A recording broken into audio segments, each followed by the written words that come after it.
Jeremy Perez!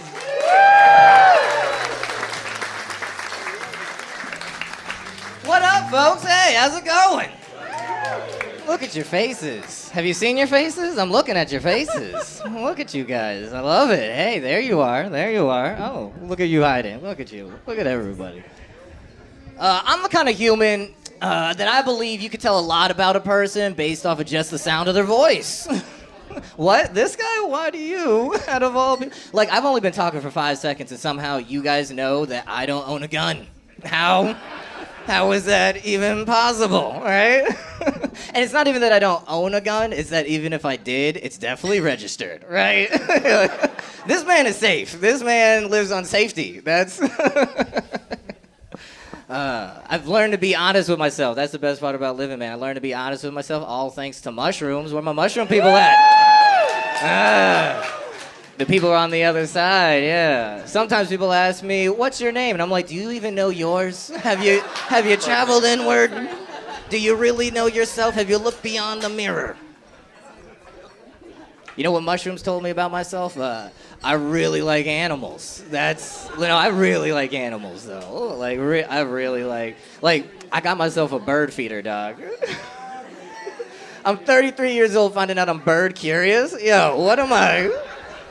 What is 50 for me? It's gonna be expensive. That's what it is. I love animals, man. Here's the other thing. Not only do I like watching animals, I love eating animals. Oh my God, I love eating it. And one of my favorite things to do is I like to watch animals on TV while eating a bunch of animals. With an animal sometimes in the room also eating animals. Dog, sometimes we make eye contact like, dude, are you feeling this? I'm feeling this. You looking awfully delicious, so are you. Keep eating. Love animals. Sir, you seem like you've seen some things in your time. What's one of the craziest ways you've ever eaten an animal?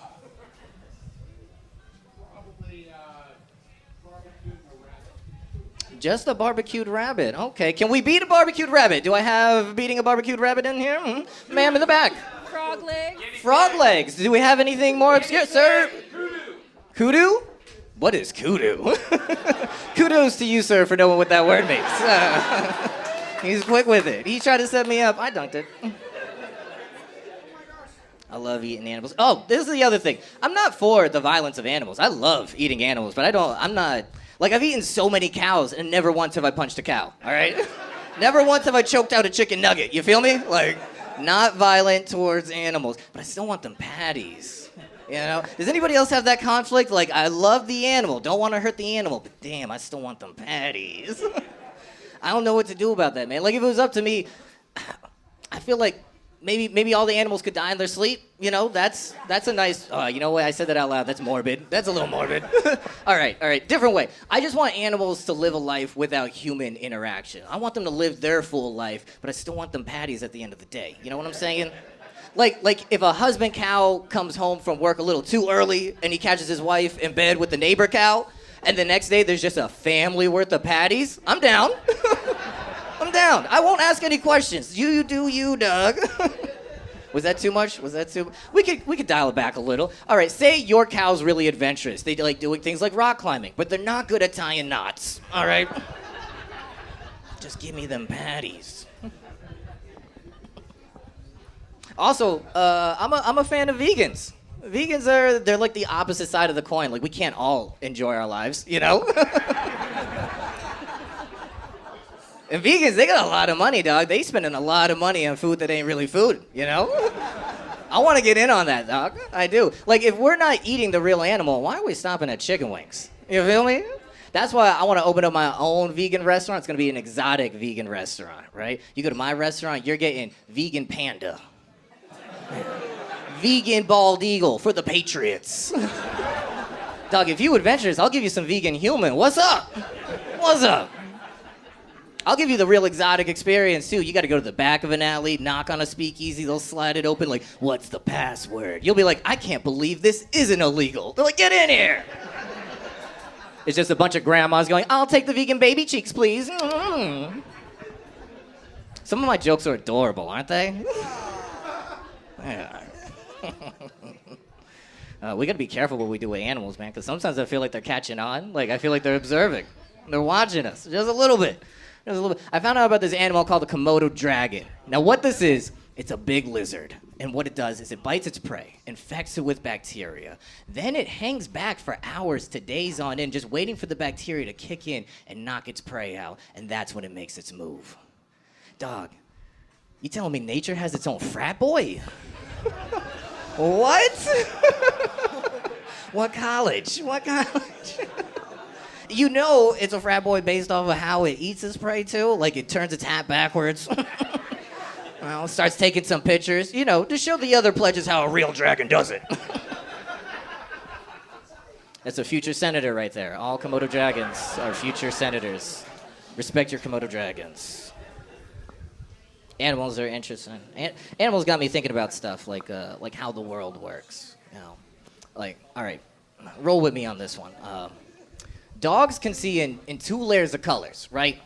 And humans, we can see in 3 layers of colors. There's a shrimp out there that can see in 12 layers of colors, which means there's colors beyond our spectrum, right? Now let's take this back. I think women can see more colors than men. Oh yeah, exactly. It's why they hate men's clothing so much. There's so many men in here that so many women hate right now, just pants alone.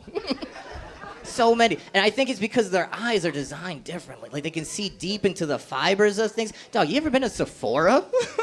Go to Sephora without a translator, all right? That's hieroglyphics in there, you know? Yeah, it's like they see deep into the fibers of things. They're like Neo in the Matrix, but instead of seeing like green letters falling from the sky, they just see like all of God's imperfections flowing into your cargo shorts, you know? They see deep. They see deep. And this is why I don't trust when white women say that they don't see color. Not because of a race thing or anything like that. Just they're the most well-traveled of all the women, you know? I've seen their dating profiles. It's I love sunsets, I love to travel, and I love puppies. That's it. Like, I'm Puerto Rican and Haitian, and I feel like white women can tell what percentage of which I am, you know? Like, I don't need a 23andMe. I just need a woman named Courtney. Or Jessica. I don't know who travels more. Any Courtneys, any Jessicas? I don't know. I'm a big complainer. Any complainers out there? Where my complainers at? Just a fountain flowing. Everyone else here's a rock. Like, ugh, the weight of the world on my shoulders. Talk to no one. I feel you. I love complaining, dog. I love complaining. Here's the one thing I hate, though. I hate when I'm complaining and then someone tries to one-up me in the middle of my complaint. Dog, what are you doing? That's like getting a birthday blowjob and then halfway through they're like, you do me. Like, what are we doing? This is not an exchange. Get a therapist. Or a real friend. I don't care. This is what I did. In order to not get one-upped, I started targeting white people to complain to. All right? I figured, dog, I got police brutality at my back. I got slavery at my back. You ain't gonna try to one-up that. You know what I found? There's a lot of white people in this world that their lives are so hard, even on an individual level, that it trumps slavery. Yes. Like, the scariest white person for me to complain to would be like a quadruple amputee. Damn. Some of y'all don't even know what that word means, but I'll explain. You mean to tell me you ain't got no arms, you ain't got no legs? Like, how do you complain to somebody that can't even jump to conclusions, right? What happens when he starts complaining? All of a sudden, I gotta console him in his terms, like, hey, man, life is tough. Sometimes you gotta pull yourself up from the car seat strap, you know? But you know who can't complain to a white quadruple amputee? A black quadruple amputee. Why? Because the cops are still gonna shoot him, right? Listen, if there's one thing I've learned from television, is that cops are utterly terrified of unarmed black men. What are they gonna do when they find out this man is also one-legged? They're gonna empty the clip, throw a grenade, call in a drone strike. Hell, they might even break out the time machine, you know? This man must be stopped. But if we're being real, like, wouldn't that be easier than trying to figure out how to handcuff a man with no hands? It's like a reverse Houdini situation going on there. What do you do to that? How do you apprehend that guy? Do you put a pebble on both sides of him like, you ain't rolling nowhere? If it was me, I would just put him in a grocery bag, all right? Put them right between the pickles and the cucumbers, you know? You choose your gang, buddy, whatever you identify with most. Some of you pulled back just now, and I want to say, this is a comedy show, and you gotta remember to laugh, mainly because life is short and some people are shorter, all right? All right, that's my time. You guys have been great.